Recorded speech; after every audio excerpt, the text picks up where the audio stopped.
bata. Magandang hapon, ma'am. Tumayo ang lahat at tayo ay manalangin. Espiritu Santo, Amen.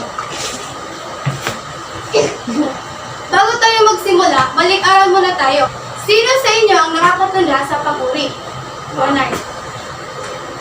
Ang papuri, ito ay salitang naglarawan o nagbibigay puri sa mga pangalan o panghalip. Mahusay. Sino sa inyo ang nakakaalam sa kantang Tatlong Gibe? Kami Kami po, po. ma'am. Kayo, alam yun. Magsitayo kayo at tayo ay magsawi.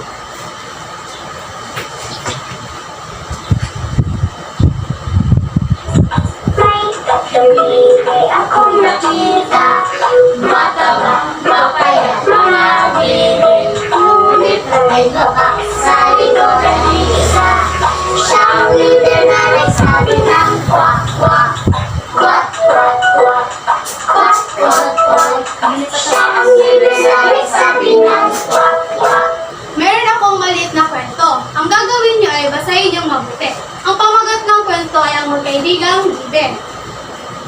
Sa isang Lawak, may dalawang magkaibigang bebe, si Bino at si Tino. Si Bino ay mataba at malakas, habang habang si Tino ay payat.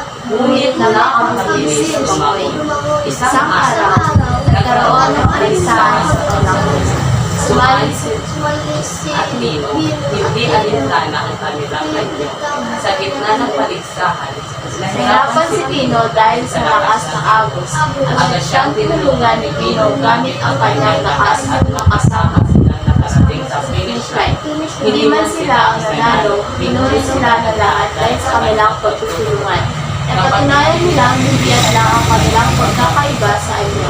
Ang mahalaga ay ang pagkakaibigan at pagtutulungan.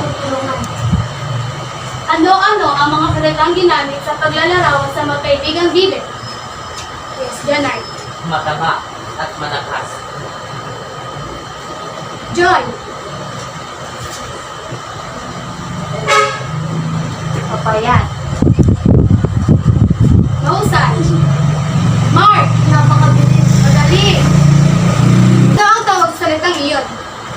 Joy. panguri nun, Magaling.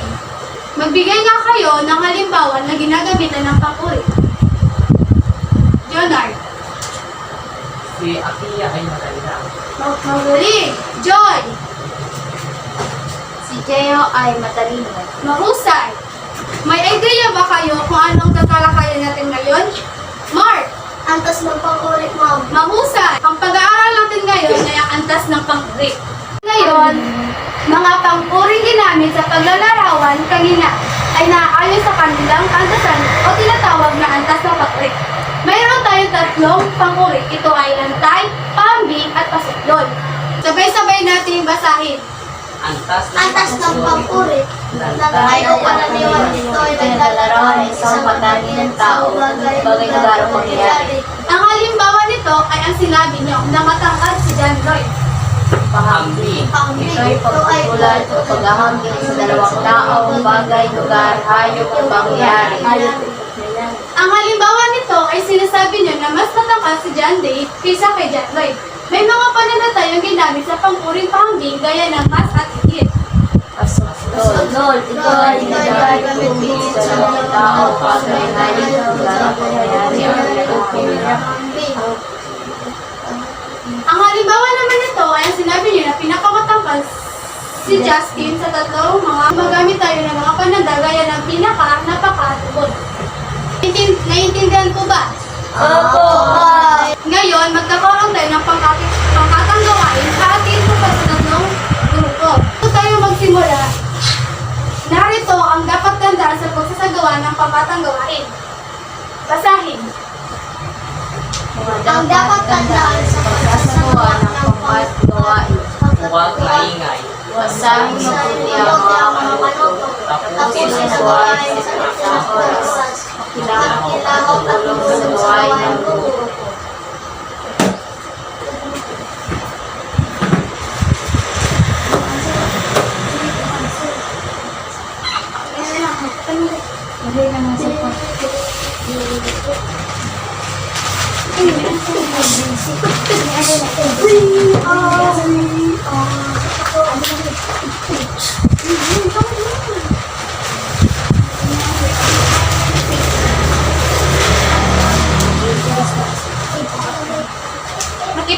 niyo dito ang mga gawain niyo.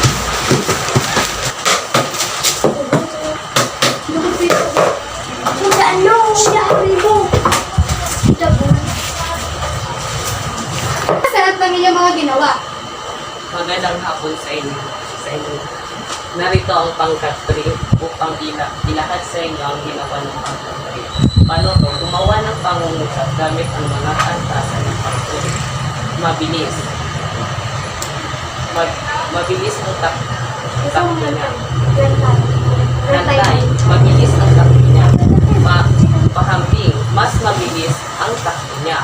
Pasok doon. Pinakamabilis sa lahat ang takbo niya.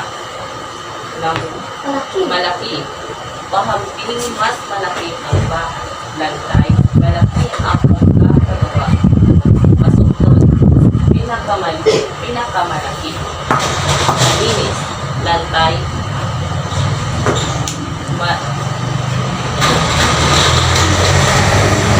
Pahambing mas malinis.